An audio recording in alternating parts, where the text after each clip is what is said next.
There was a brief time in my life, I'm going to say from when I was like 10 to 12, when I really wanted to, for some reason, be a professional wood carver, meaning I wanted to get to the point where I was so good at wood carving that I could carve like statues of people that looked realistic and stuff.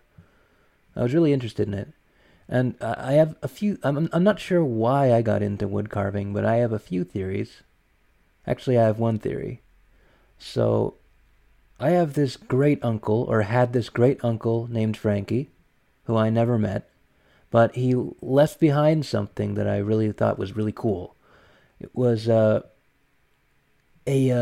horse-drawn carriage, a miniature horse-drawn carriage that was extremely well detailed, and apparently he built this thing by taking a door from like the 1970s.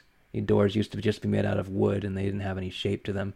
He took a door, cut the door into pieces, and made those pieces into this very detailed, very intricately designed horse-drawn carriage that had there were like so many details on this thing. You could open up the doors, the wheels worked, you could spin them. Uh, there were like cushions inside the seats, and there was like it was like just completely really cool looking thing. I was never really allowed to touch it because I guess it was considered precious or whatever. But it was this thing in the garage that I thought was really cool, and so that might have been the reason that I wanted to get into wood carving. There were also some really cool statues at a gas station that I went to a lot. My parents went to get gas to at a lot. There were these statues that I think a dude made with like a chainsaw.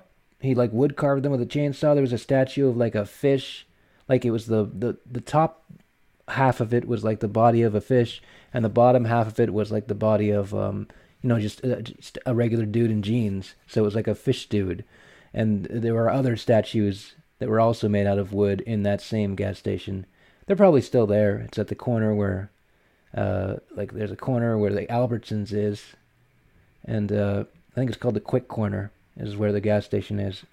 Not even sure if it's a gas station anymore. It might just be a Quick Mart. But anyways, I might have been inspired by that. There was also this church that I went to called, I think, St. Mary's Star of the Sea. It had these cool wood carvings of, saints, certain saints like Saint Joseph, the father of Jesus. I thought they looked pretty cool. So anyways, I wanted to be a wood carver. That's basically what it came down to. So the first things that the first thing you do when you want to be a wood carver, I think, is you go outside, you find yourself a stick, and then you find yourself a knife, and then you just like trim off all of the bark off of the stick and like sharpen it until it's a spear. And then the next thing you do is you want to make like, okay, that was pretty cool. Yeah, I got a spear. The next thing you do, you get a knife. You try to make a knife, right? You try to get a longer stick maybe, and you try to carve it into the shape of a knife that you could hit people with or whatever. And then after that, you move on to trying to make a sword. It's more carving, blah, blah, blah. But eventually, it comes to a point where there's not much else you can make with just a small knife. So I told my mom that I was interested in wood carving, and then she went out and bought me this set of carving knives, which had these individual little blades to them. Like, it wasn't a set of carving knives, it was one knife holder, like the blade holder, and then it had the individual blades like of different shapes. One of them curved inwards, one of them curved outwards, one of them went straight, one of them was more pointy, that kind of thing. And I remember like trying to use them. I don't know why I bought these things because I never really, I only used the ones that I thought looked cool. I thought the one that curved inward or the one that curved outward looked cool, so that's the only one that I used. And then, like, my mom also bought me these wooden blocks, or not blocks, wooden cylinders, and I tried to carve faces out of them. And meanwhile, my cousin Luke, he had gotten interested in carving as well, in wood carving as well, but he had access to a Dremel, so he would just take like a piece of wood and then like carve like he was actually a lot better at it than I was. he would carve like shapes into the piece of wood, and then he'd like carve a face. But the way that he did a face was he would poke 2 holes into the face for the eyes and like poke a hole into the face for the mouth. And I didn't want to do that because I knew that that was kind of cheating, because that's not what real human eyes look like. They kind of like have a bump that goes over a bump and then another bump inside. It's like it's very complicated thing, and I wanted to do that. So I tried my hardest with my little curved knife blade thing to do that over and over again. And I think I had looked up like a book on carving. It said to never carve, always carve away from yourself and never carve towards yourself. And so I tried to do that. I tried to make this thing work. And I could never really get, I got like maybe as far as making a small bump in the wood. And that's pretty much as far as I got, because I guess I get really bored quickly if I don't see results. And anyways, there was this one time when I was trying to carve into the wood, and then like it says you're always supposed to carve forward, but I felt like carving backwards, so I turned the blade around and carved backward, and what do you know, like it ran directly into my finger, and then I got this, like, it was like a very smooth cut because it was a very sharp knife, and then just like you see like the little line of red on your finger that slowly turns into like a line of blood on your finger. And so I went to my mom with my injury, and she assumed. Actually, let's go back a little bit. I was also interested in swords because my cousins were interested in swords and my brothers were interested in swords, and so I actually had bought a sword on Yahoo.com, like a samurai sword or something, a really cheap one for $20.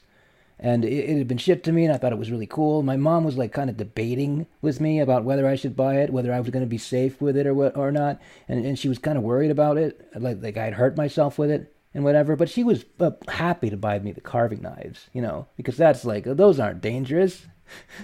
They're just super, super sharp. And anyway, so I go to my mom with my, so yeah, she bought me the sword, and said, you better not get injured with this sword, or I'm going to take it away, or whatever.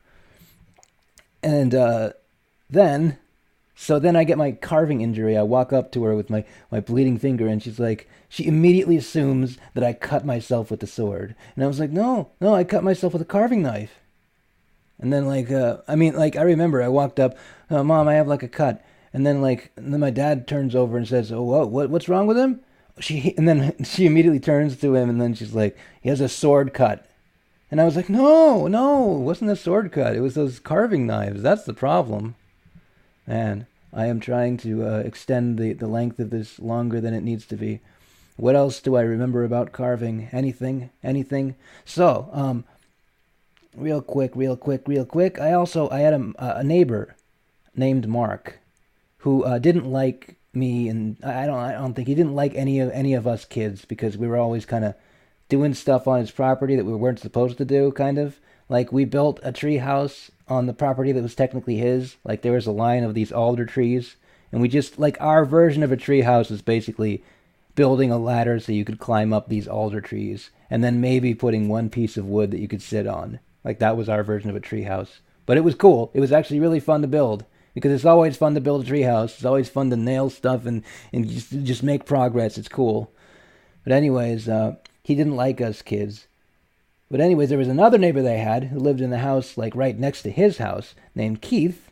And he liked Keith. Keith liked Mark. They were friends, whatever.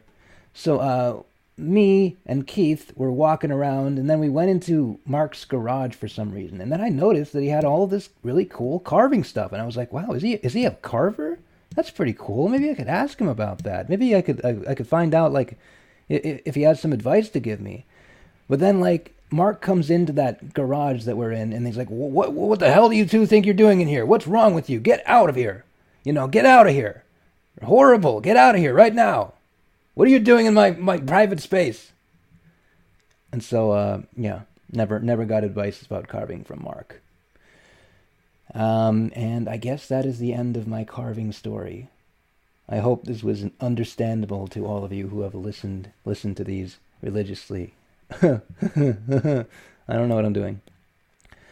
But anyways, see you guys next time. This is the end of this episode of the Kokino Podcast. If you haven't noticed, for some reason the recording stopped right in the middle of that spiel that I was saying. This is the end of the Kokino Podcast, so this is my official end of the Kokino Podcast. Yes, official end of this episode. See you guys next time.